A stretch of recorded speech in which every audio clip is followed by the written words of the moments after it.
So చివరికి AD దాకా వచ్చిందంటే అంటే మీ జరుగుతున్న ట్రోల్స్ మరి కాసిం సార్ దగ్గరికి పోతే ఏమైనా పనులు అయితే ఏమని కూడా మాట్లాడి ఆ, ఎందుకంటే మీరు మా 20 ఏండ్ల బంధము రేవంత్ అన్న ఇవన్నీ అనేసరికి ఆ రకమైన ఆ, ఇది ఇట్లా కూడా ట్రోల్ చేస్తున్నారు. ఆ, ఆ. సో మీ మీ మనసులో మాత్రం అట్లాంటిది ఏం లేదు ప్రశ్న. మీకు మీకు తెలుసు ఆ, 30 ఏళ్ళ నా పొలిటికల్ లైఫ్లో ఉమ్, నా పరిణామ క్రమం ఉమ్, ఎట్లా ఉందో, నేను ప్రారంభంలో 1996లో తెలంగాణ ఉద్యమంలోకి ప్రవేశించిన కాలం అది.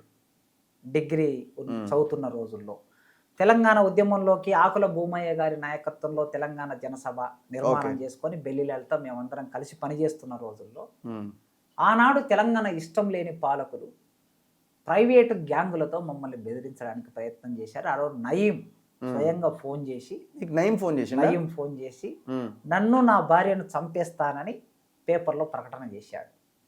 నేను ఒకటే మాట అన్నాను, చంపేస్తున్నావు కదా, ఎప్పుడు చంపేస్తావో చెప్పు అని అడిగాను నేను. ఏ ఇయర్లో నయం ఫోన్ చేశారు మీకు? 98. 98లో. 98. అంటే ఎందుకు మీరు బెల్లి లలితతో కలిసి పెళ్లితో కలిసి పనిచేస్తున్నాం కనుక, ఓకే, యాక్టివ్గా ఉన్నాం కనుక. సో ఆ రోజు చంపేస్తామని అంటే బెదిరిపోలే, అదిరిపోలే. 99లో నా వీణ ఆర్ఎస్ఎస్లు దాడి చేశారు చంపాలని, తల బగులగొట్టారు, నెత్తుటి మడుగుల్లో పడేసి చచ్చిపోయాడని వెళ్ళిపోయారు. ఎక్కడ జరిగింది ఇది? కల్వకుర్తి పట్టణంలో. ఓకే, చచ్చిపోయాడని వెళ్ళిపోతే అమరుడు కనకాచారి, నయీం చంపినటువంటి కనకాచారి, అమరుడు మధ్యలేటి వాళ్ళిద్దరు చేతుల్లో తీసుకొని వచ్చి నన్ను బతికించుకున్నారు. ఆనాడు భయపడలేదు. 2006లో రాజశేఖర రెడ్డి గారు, నేను నా భార్య ఒక పెళ్లికి పోయేస్తుంటే, అమరాబాద్ పెళ్లికి పోయేస్తుంటే అరెస్ట్ చేసి మహబూబ్నగర్ జైల్లో నిర్బంధించారు కాంగ్రెస్ పార్టీ, రాజశేఖర రెడ్డి. అదురుకోలే బెదురుకోలే. తెలంగాణ ఉద్యమంలో పాల్గొంటున్నాం, మా కార్యాచరణలో మేము ఉన్నాం. 2020లో కేసీఆర్ గారు మళ్ళొక్కసారి యూఏపీఏ కేసు పెట్టి, రాజద్రోహం కేసు పెట్టి జైల్లో బంధించాడు. ఎవరికి తల వంచలేదు. కనుక నా చరిత్ర క్రమంలో అట్టడుగు వర్గం నుంచి వచ్చిన వాడిని, ఏమీ లేని సామాజిక వర్గం నుంచి వచ్చిన వాడిని, నల్లమల్ల ప్రాంతం నుంచి వచ్చిన వాడిని. కనుక రాజ్యానికి తల వంచలే, ముఖ్యమంత్రులకు తల వంచలే, మంత్రులకు తల వంచలే, ప్రైవేటు గ్యాంగులకు తల వంచలే, తలెత్తుకొని జీవించమనే మా అమ్మ నాన్న మాకు నేర్పించారు. సంపద లేకపోయినా ఏమీ లేకపోయినా ఆత్మగౌరవం ఉండాలి అని భావించేవాడిని. ఆత్మగౌరవంతో జీవిస్తా. ఏదైనా సరే సమాజం కోసం జరిగే పోరాటంలో భాగంగా ఉంటా. అంతే తప్ప రేవంత్ రెడ్డి గారు కోసము ఎవరైనా వస్తే ఫైరవిలి చేసేదో, ఇంకోటి చేసేదో, ఇంకోటి చేసేదో అభిప్రాయాలు ఎవరికైనా ఉంటే అలాంటి ఫైరవిలి చేసి, లేకపోతే కేసులుంటే కేసుల నుంచి తప్పించుకొని, అరెస్ట్ కాకుండా ఉండి, జైలుకు వెళ్లకుండా ఉండి, లోపల చేసుకొని అట్లా ఉండే తత్వం అన్నది కాదు. కనుక సమాజం ఇంత చిన్న వయసులో 50 ఏళ్ళకు దగ్గర వచ్చాను. ఇంత చిన్న వయసులో ఈ 2 తెలుగు రాష్ట్రాలు, 50 కూడా లేరా ఇంకా మీరు? 50 కూడా లేను.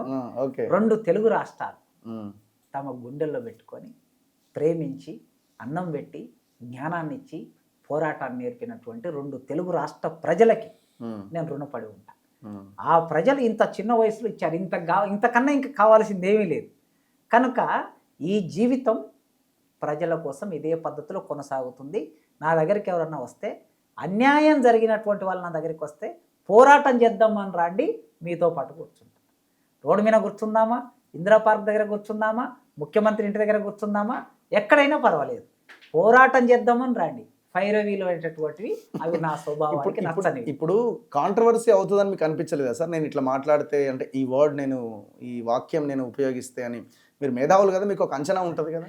అయితే మామూలుగా అప్పటికప్పుడు మాట్లాడే మాట చమత్కారంగా మాట్లాడే మాట అది. నేను ఎప్పుడు ఉపన్యాసాన్ని, అకాడమిక్ ఉపన్యాసాన్ని ఒక గంటన్నర మాట్లాడే ఉపన్యాసాలకి 1 నెల రోజులు ప్రిపేర్ అయ్యి జాగ్రత్తగా నోట్స్ రాసుకొని నేను మాట్లాడుతుంటా. చూసి మాట్లాడడం నాకు అలవాట్లేదు. ఎంత నోట్స్ రాసుకున్నా అది జ్ఞానాన్ని మెదడులో పెట్టుకోవడానికి ఆ నోట్స్.